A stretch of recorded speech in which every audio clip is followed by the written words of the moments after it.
two guests who can respond to these care home figures. Carolina Gerlich was a carer herself until recently and is now Executive Director of the Care Workers Charity. They've been helping care workers unable to afford to feed themselves during this crisis. And Helen Wildbohr, who is Director of the Relatives and Residents Association. Carolina, first of all, I wonder how you react to these latest figures from deaths of residents from care homes. Good morning. First of all, I am still a care worker. I still go to do care visits on Friday morning. Okay. So very much the job. In terms of care home deaths, it is heartbreaking how many people have passed away because of COVID in care homes. And I think my initial response is actions were taken too slowly. The government's response around testing, PPE, and recognizing social care as being at the front line of the COVID-19 fight was too slow and definitely didn't support the sector the way that it needed to be supported. Let me ask Helen for her reaction, and I'll come back to you, Carolina. Helen Wildbohr, good morning. Your reaction to the fact that the numbers of deaths involving COVID-19 in care homes surpasses 10,000.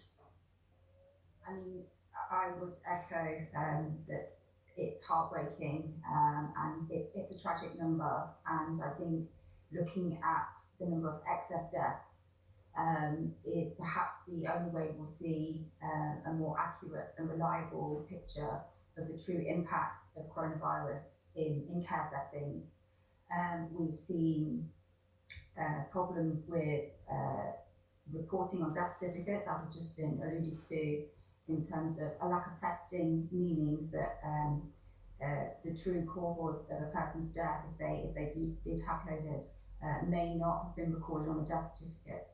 And I think when we look at the figures around excess deaths, we're seeing up to sort of 20,000 older people using care services who have lost their lives during the COVID pandemic, who may have passed away from COVID directly or from other causes. We see lots of people in care settings not being able to get access to the medical care that they would ordinarily receive at this time, as GPs and the health professionals are staying away.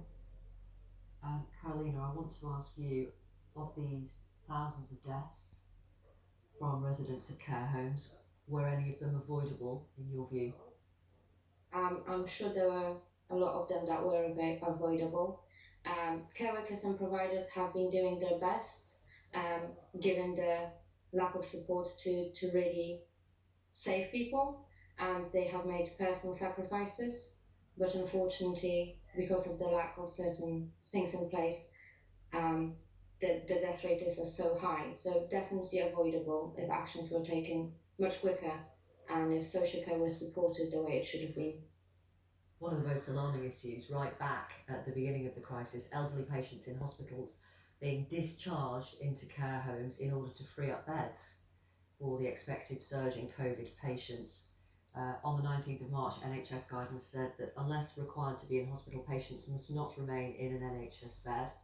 And then on the 2nd of April, the rules on discharging to care homes were clarified, saying negative coronavirus tests are not required prior to transfer or admissions into the care home. When you look back on that now, what do you think of that advice? I think that was definitely really bad advice.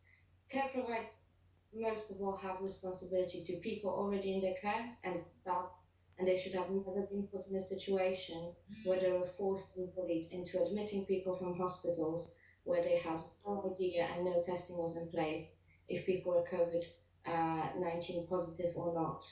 And I think that is a big proportion of where the reasons are for the number of deaths in social care.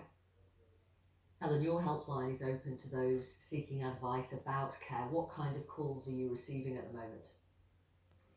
Yes, we, for quality of life of older people requiring care, and the helpline's been hearing from family members daily with their concerns and anxiety around how their relatives are coping in care, how they're coping without the regular support that family members and friends normally provide, and the impact that will be having on physical health and mental health as well.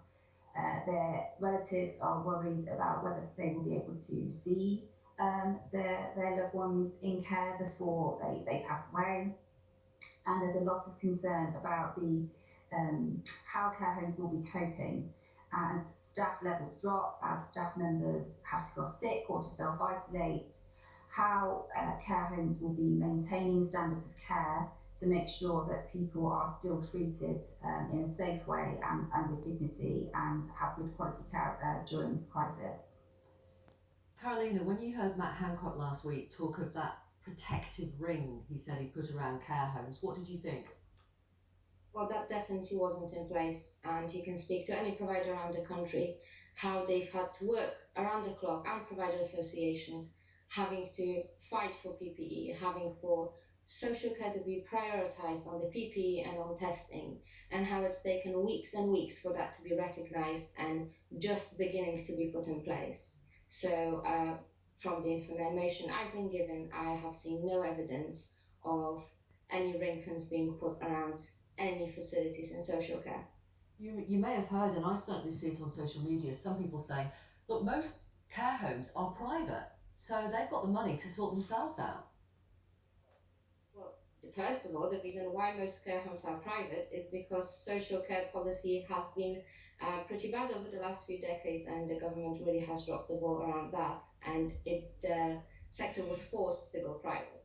Second of all, even when operators are private, it doesn't mean they're making a huge profit. A lot of care providers do the job because they care, and you operate on minimum profits or just about break even, and a lot of them operate on a loss. And it is not the private business's responsibility to be responding to a worldwide pandemic and making sure that everybody is provided with the care support that they need. Thank you both very much. Thank you for talking to us. A Department of Health and Social Care spokesperson said, we have followed a science-led action plan designed at all times to save lives. This week we announced a new £600 million infection control fund for care homes on top of the £3.2 billion we made available in March and April.